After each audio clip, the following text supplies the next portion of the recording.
Hi, I'm Elijah, and here's what the markets did today.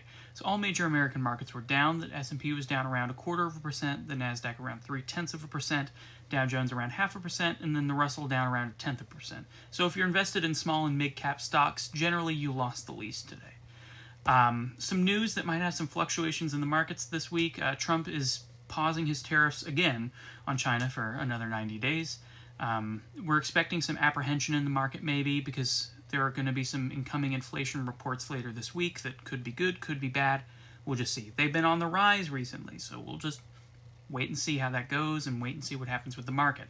My two winners today are Electronic Arts and Intel. EA, Electronic Arts, was up around 5%. I think this is probably because a lot of people are excited about Battlefield 6, which is kind of rare. You don't see people talking about Battlefield that much. So people are probably excited. Who knows? And then INTC, Intel, was up around 3.51% today. The CEO announced he's meeting with Trump. Now, keep in mind, Trump previously called for his resignation, which caused the stock to go down. So, lots of plot here. We'll see how that wraps up. The losers today are INTU and CRM. INTU is Intuit, down around 5.73%. They've been really not been doing great recently, but they've maybe were overbought. So that just might be that. Salesforce, which is CRM, was down 3.26%.